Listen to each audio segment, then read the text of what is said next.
In a small village in the Golan Heights, a 3-year-old boy walked up to an elder and told him his real name, his name from before. He described his house in a different village, his wife, his children, and then he described in specific detail how he had been murdered, the blow to his head, the man who did it, where the body was buried. He was 3 years old. Dr. Haraldsson of the University of Iceland investigated this case. What he found changed everything. He thought he knew about memory, consciousness, and death, starting with the axe, the past life boy who solved his own murder, the Golan Heights, the southern Levant, the border of Syria and Israel, a plateau of basalt, and ancient oak woodland above the Sea of Galilee. The Druse community has lived on this plateau for centuries. They are not a large community, but they produce a disproportionate number of past life claims. And more importantly, they produce a disproportionate number of past life claims that can be investigated. The Druse theology regarding reincarnation differs from Buddhist reincarnation in one key way. In Buddhist tradition, reincarnation is continuous, but the specific memories are not retained. In the Druse tradition, the memories are available, they can be accessed, and critically, they are expected to be reported. If a child begins describing a previous life in a Druse community, the family reports it, the community records it, and the people described can often be found. Because the Druse do not reincarnate outside their own community, the previous life is always accessible. The previous family can always be located. The child called Gus. This name has been changed in the published research. He was 3 years old when he first began describing his previous life. He knew the name of the village where he had lived. He knew the name of his wife. He knew the names of his children. He knew that he had been killed. He knew the name of the man who killed him. The investigation followed the standard Stevenson methodology. All of Gus's claims were documented before any investigation began, before investigators had access to any information about the claimed previous life. This is the methodology's most important requirement. The child's claims are recorded first. Then the investigation begins, so that what is found cannot contaminate what was claimed. Gus described a specific village, a specific house, a specific family. The investigators want to find them. Gus led the investigators to a house in a specific village, a house he had never visited, in a village his family had no connection to.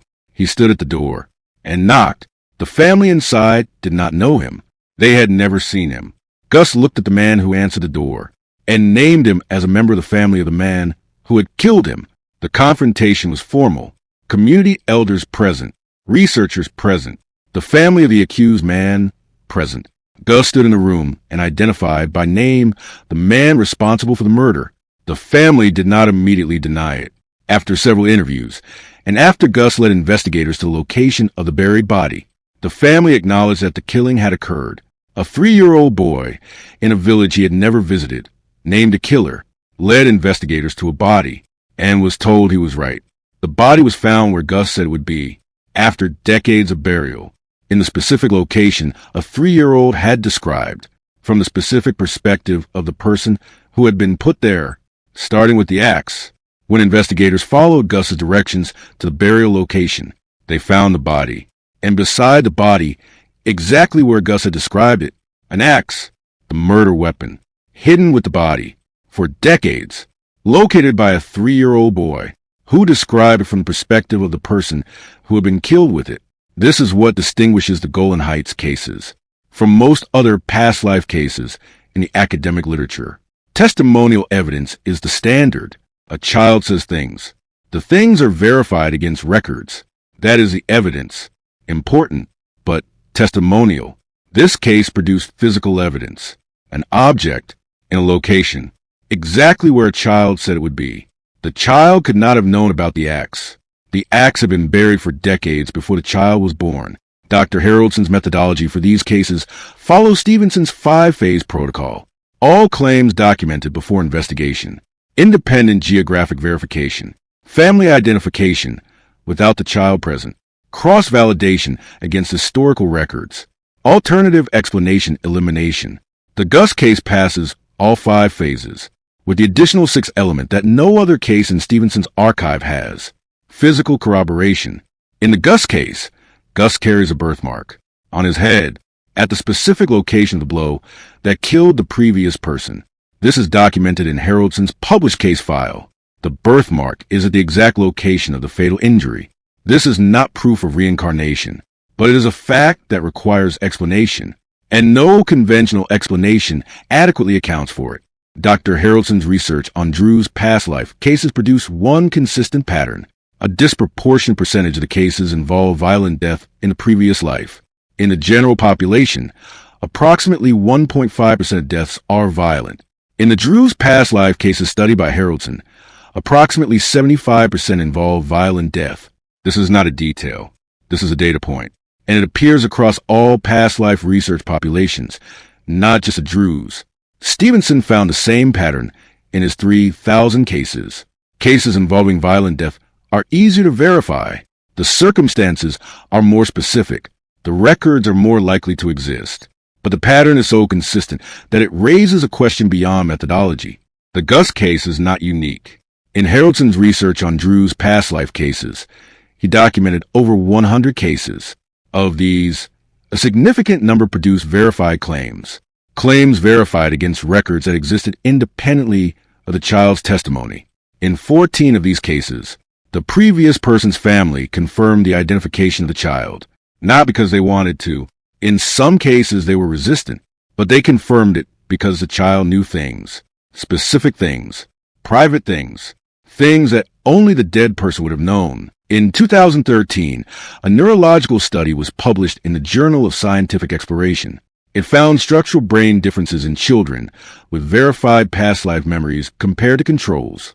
The differences were in the prefrontal cortex and the temporal parietal junction, regions associated with autobiographical memory processing. The study has not been replicated. It appeared in a journal that occupies a specific position in the research hierarchy. It is not the final word. It is a beginning, and the absence of replication is not evidence of failure. No one has tried. If even one past life case involving accurate, unverifiable information is genuine, what does that require us to accept about the nature of consciousness? There are three positions. The first, coincidence. The child got lucky with details that happened to match. This position cannot account for the buried acts. The second, fraud. The family staged the evidence. This position cannot account for the cases where the previous family was resistant, and it cannot account for the buried acts. The third position, something genuinely unexplained is happening. Dr. Haraldsson was not a man who used the word so easily. He was a scientist, an academic, a researcher with 30 years of field work. His position, maintained across his entire career, was this: the evidence in these cases cannot be adequately explained by fraud, coincidence, or any currently available conventional mechanism. He did not say what the explanation was. He said, the explanation we have does not work, and the explanation we need does not yet exist. Gus grew up. He is an adult now. His memories of his previous life faded, as they do in most cases, around the age of 7 or 8. He does not claim to remember everything. He claims to remember some things. When asked whether he believes what he told the investigators as a child was real, he said, I know what I told them. I know what I knew. Whether you believe it is your decision. The axe was there. In this series, we have covered 10 cases, from 7 countries, from 6 decades of documented research, from researchers at the University of Virginia, the University of Iceland, the University of Southampton, and the University of Sydney. Each case is different. Each case is documented. And in each case, the evidence points toward the same question. What is consciousness? Where does it reside? What happens to it? These are not supernatural questions. They are the most important scientific questions in modern research. We just have not been asking them loudly enough. A 3-year-old boy walked investigators to a body, named a killer, led to a family confession. You can call it anything you want, but you have to explain how he knew. We have covered 10 cases in this series. 10 stories from 10 countries. 10 questions that do not have adequate answers. Subscribe if you intend to keep asking.